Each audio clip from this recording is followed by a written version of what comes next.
Welcome everybody to today's press conference. We have head coach Troy Taylor here. We're just going to kick it right off with questions. So please use the raise hand function on Zoom and we will take questions in the order that they come through. Hello. Ben, you're up first. Hey, Coach. Just kind of want to get your initial thoughts on just the class as a whole that you've just signed, including the guys that you were able to add this morning.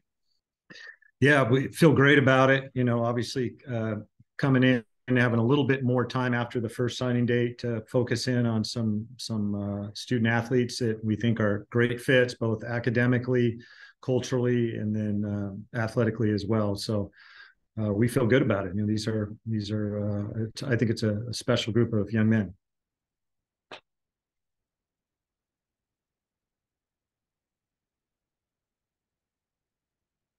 Jackson? Yeah, Coach, could you specifically speak on the two transfer offensive linemen? How did that process go and how impactful could they be for your team right away? Well, I think they both played a lot of football. That's the main thing is, sometimes when you bring in, high school seniors, they have talent, but there's such an adjustment when you play an offensive line, just because of the nature of the position, the strength, the explosiveness of the guys you're playing against. Typically, especially on the edge, some of the best athletes on the field. So guys that have played at the collegiate level and kind of seen that pace and the complexity of the game, experience is one of those things it's hard to substitute. So, Alec Bank is a kid from Harvard that played a ton there and has been a really good player. And then Trevor Mayberry, obviously from Penn, is another guy that was outstanding, and both solid guys and exceptional students. So feel very lucky to have those two guys joining us.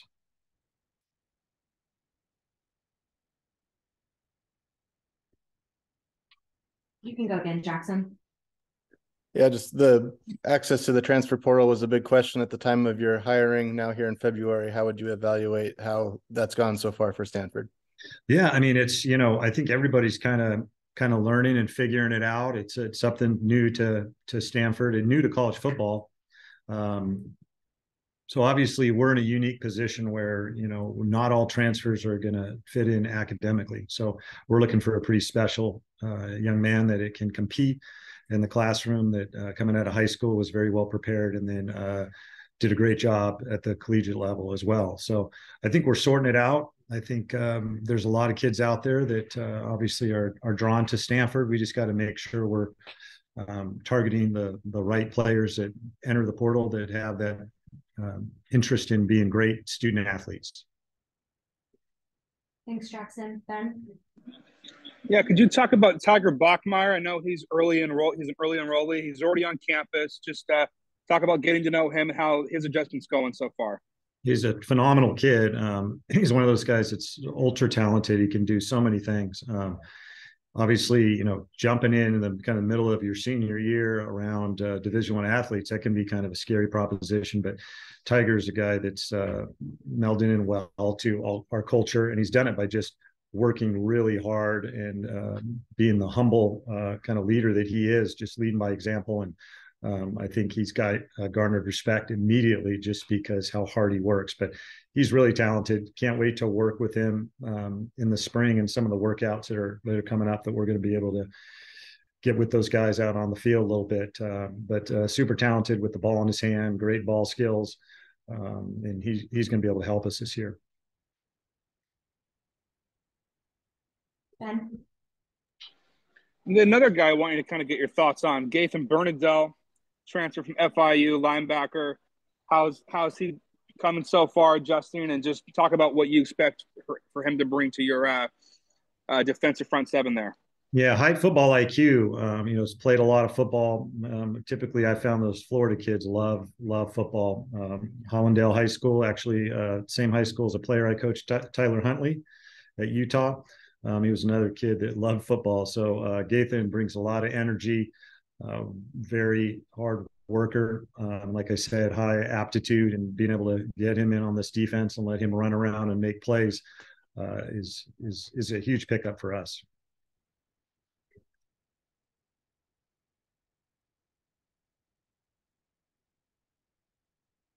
Jackson? Hi, Coach. Just what's been your experience so far recruiting at Stanford? I'm sure a lot of your messaging has been the same, but the pool is probably a lot different. Just what's been your impression of who you can recruit and what how their receptiveness is to the program? Well, definitely going to get a lot more frequent flyer miles. So I'll have some free flights coming at some point. At the last place I was at, it was obviously mostly California and a little bit of Arizona. But I flew out to Boston, and then Connecticut, Detroit, and down to Georgia, Tennessee, back to Georgia. And I would say the appeal of the brand and power of Stanford is as strong as ever. You walk into a school and they see the Block S, and they're interested for sure. It seems like the administrations of the high schools are very, very excited for you to be there, and the coaches are. So I think the draw is amazing. All of our coaches are really excited for the reaction they got across the country, and with that kind of brand, you can go to Connecticut and Georgia and Florida and Texas and all over the country. It's really about fit, finding the guys that are drawn to Stanford academically and athletically. And, many of them, that's been the kind of their dream school. They've worked their whole life to have an opportunity. So that's pretty special. So, it doesn't mean you don't have to work hard. You got to still get out there. It's very competitive. But our coaching staff has a lot of energy for recruiting, and they really enjoy getting to know the student athletes and coaches across the country. Ben? You guys got a dual sport commit and Caleb Hampton, who's playing baseball and football. Just talk about A, what you think he can bring to you guys on the football side, and then B, just kind of what that process was like going with him, recruiting a guy who was interested in both, and just the collaboration you have with David Esker as well. Yeah, very important with David. First thing is our baseball team is extraordinary. So when we knew he was a dual sport player, we knew he was a great baseball player, but we're not experts in baseball. So reaching out to our baseball program, and they were excited about him taking one of the spots on the roster, having the opportunity to do that. And so once we saw that, Stanford, as you guys know, and have been one of the best dual sport schools in terms of football, baseball. There's been a long history of great players that have done both. So we are totally open to working with our baseball program. I think we'd be foolish not to take advantage of having a school that does both sports really well. And Caleb is one of those guys, and an exceptional student. He's able to balance both. He's at the Baylor School in Tennessee, and a really incredible school. He's a guy that's been able to manage both of those things, and he wants to play baseball and football, and we can make that work. There'll be a couple of adjustments, but I think he's a smart enough kid to do both, and obviously really talented.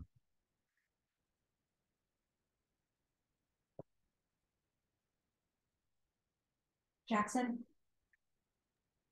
Coach, how's the preferred walk-on program been able to acquire some talent as well, and maybe particularly balancing out the roster during a transition? How big of a help has that been? Oh, it's huge. We again, the draw of Stanford, opportunities for, obviously financially it has to work out with walk-ons, but that's something that we have to draw upon. The last place I was at, our walk-on situation was really good and helped our program immensely for depth. And a lot of those guys end up developing to be really good players and going on scholarship. So that is something that we're constantly working and cultivating those relationships and finding guys that are exceptional players that sometimes will have offers from other schools, but it's just not the right timing for us to offer them a scholarship. But they know if they come here and they do a great job.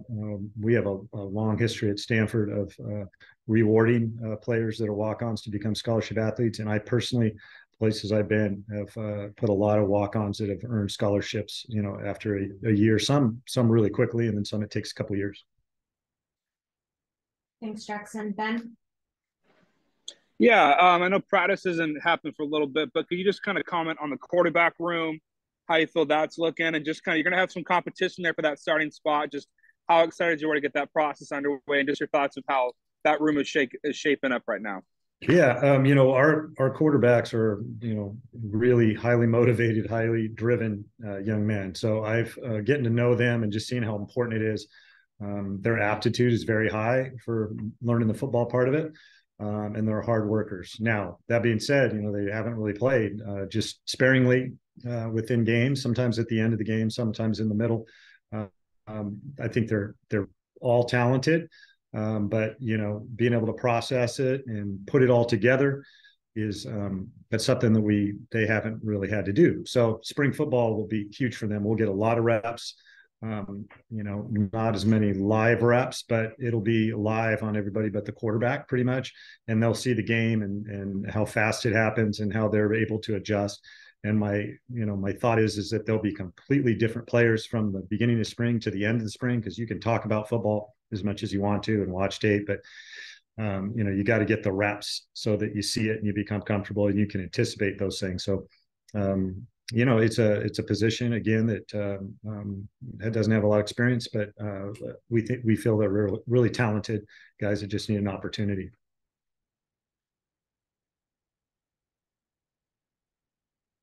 Jackson?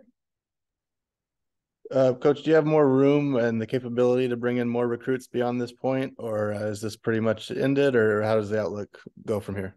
No, it's a good question. We still have money in our pocket, so we have an opportunity to bring in more guys. So we are not full on scholarship. Obviously, we had some guys older guys that entered the transfer portal. So sorry to lose those guys, but we also have the opportunity to the transfer portal is going to open up again. I believe on April 15th. And then, we'll continue to scour those and look and evaluate and possibly sign more players. Are there particular positions of interest for that? Yeah, I think we're never going to turn away great players. That's I would say the kind of the overarching philosophy. Obviously, O and D line are always at a premium. To find guys that can play at this level and contribute, just because depth is so important. But I would say we're open to any position, but especially O and D linemen.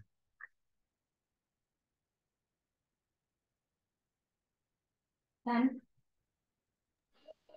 Kind of switching gears from guys you just signed, but just talk about some of the running backs you got. Obviously you signed, Cedric Irvin, but just talk about what you've seen from tape on, EJ Smith, Casey Filkins, these guys. Just your early thoughts in the running back room and how excited you are to get those guys rolling once they're all healthy and everything. Yeah, well, I think the opportunities that they had, and some they got beaten up a little bit. Obviously, it's been well documented where they didn't get to play the entire year, but Casey and EJ, those guys, they have talent and they made plays. Very smart players, very quick. Versatile is what I saw, that they were able to, they can pass protect. Obviously, they've been able to run the ball their entire life, and then pass protection. Those are things that are always difficult for young backs, but I feel good about all of them. We got to create depth at that position just because of the physical nature of taking hits, and as they found out last year, you can get depleted quickly. So we're going to have to continue to, obviously, getting Caleb Hampton will help with that, but we got to continue to create more depth at that position.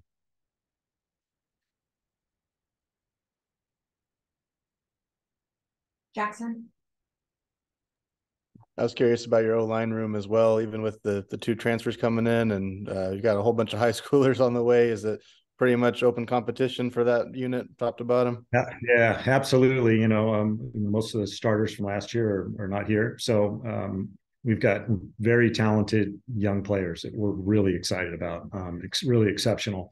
And young guys that were here last year that maybe didn't get an opportunity to play. Some played a little bit, but they're all talented. Now, that being said, not a lot of experience. So an offensive line's it's a challenging position because just the variety of looks and defenses that you can see, it happens very fast up front. So those guys need to get reps, and then they need to get stronger because you're playing with men basically on that front where they're coming at you. They're fast, they're explosive. And when you're a young guy, That's usually what you got to, besides the experience, you just got to get physically strong enough to be able to hold up. So we have a lot of talented young guys that were really good high school players and have immense potential.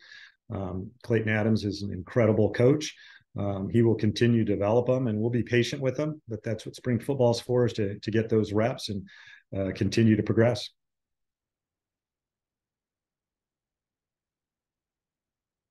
Ben? Yeah, I just want to get your thoughts on the defensive coaching staff you assembled with Bobby April at the helm there. Just how did that come about, and just what makes you excited about that side of the ball and the staff you got in on that side? Yeah, very excited. There's somebody that I was speaking to about a couple of people that I really trust in football, and his name came up as an exceptional defensive coach. He had been in the Wisconsin system for a while. He'd been in the NFL with the Ryans, and he's got great experience developing talent, and he's a really, really exceptional recruiter. So I like the scheme that he runs, the 3-4 scheme, with the ability to go to 4 in front. And they were really, Wisconsin's been an exceptional defense, and primarily they've been one of the better run stopping teams in the country. And then they're great on third down. And if you can be good at those two things on defense, you got a shot. So after meeting with Bobby April, pretty quickly into the conversation and the interview, I knew he was the guy. Just how he communicated, his experience was great. I love the scheme, and then he had a humility about him. It's important for our scheme. We want guys that don't think they've had it all figured out. So, and then for him, bringing Mark D'Onofrio and Ross Galagi are two guys that he worked with in really the run game, the box area. Those guys just have great synergy and chemistry working with each other. And then once I met them and saw the quality of person that they were, and how good of recruiters that they've been, it was an easy fit to bring those three guys in. And then Bob Gregory is somebody that I've known for a really long time. Bob is one of the most highly respected people and football coaches in Pac-12 football. He was the defensive coordinator at Cal with Jeff Tedford when they were 1 or 2 in defense in the Pac-12 for a lot of years. He's a really exceptional teacher, a great recruiter, and brings a lot of humility and experience to coaching safeties and special teams. He'll be really good, and he's a great fit with this group. And then Paul Williams is one of the best developers of talent in the corner position, coming from Wake Forest. He's been a lot of different places. He has 11 current NFL players that are playing right now. So we wanted somebody at that position. You want somebody that is a technician and can develop those players, and they got to become different players from the time they arrive to camp to their second and third year, and when they leave, they're prepared to play in the NFL. And you'll start to draw upon some of the better players in the country. So that was really important. And again, a guy that's recruited the East Coast, in the South, and it's got great reputation. So feel great about the defensive staff. I think they've got great chemistry, a lot of experience, and they're all really good teachers.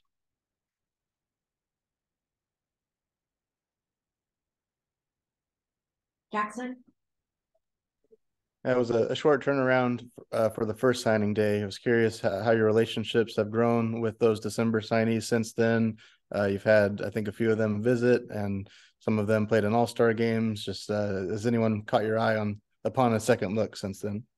Yeah, I think having Tiger here, Bachmeier on campus, obviously we see him a little bit more, and there's always projection when you're recruiting. It just is. And then once you get him on campus, you start to get a feel. And then once you see him compete in football, you find out a lot more about him. So Tiger's a guy that we're really excited about. But honestly, these guys are all of them, the entire signing group, highly motivated guys that are reaching out. They wanted their workouts immediately upon signing. That's when we can give them to them to start training. So Ryan Dietrich, our strength and conditioning coach, has had a lot of communication with them. These guys are trying to get better every single day. They're really hungry to get here. We can't wait to get them here.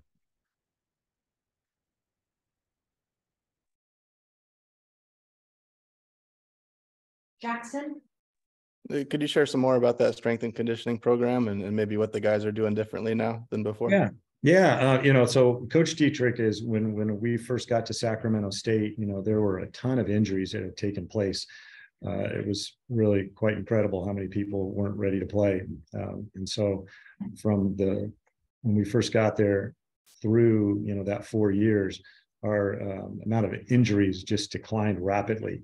And I think it was because obviously you want them to be stronger and more explosive, but you also want them to be durable and flexible and being able to survive an entire season and stay healthy. So I believe with what he works, a lot of mobility and flexibility, and he makes sure that he keeps everybody in small groups when we're in the weight room. So sometimes you'll see groups in some weight rooms of 60, 70 guys. And it's very difficult to get a teaching ratio that's positive when you do that. So he'll have them in groups of 10 to 15. Now it makes for a longer day for him, but he's all about our players. And so he's given them the one-on-one attention, he and his incredible staff that he has.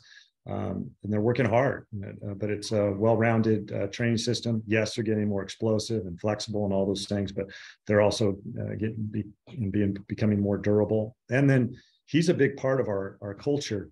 So the way the NCAA rules are set up, the strength and conditioning coach is probably around the players more than anybody. So really, he's helping to create that culture and the things that we talk about in our culture that are really important. He's a driving force in that because he's out there working with them and reinforcing it and cultivating it. Ben? Want to get your thoughts on Josh Carty, as an offensive-minded guru of a coach. Just how excited you are to have a weapon like that at your disposal, and just kind of your thoughts on what he could bring in his senior year.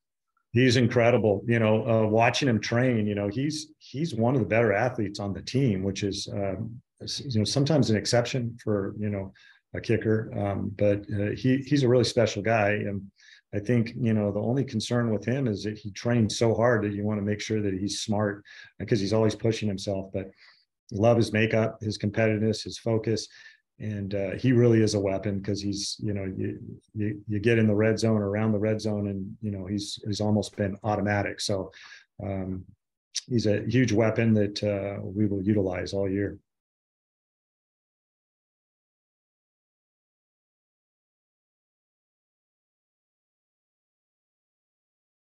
Any other questions for Coach Taylor? All right, looks like we're all set. Thank you so much all for attending. All right. Thanks, guys. Appreciate it. Have a great day.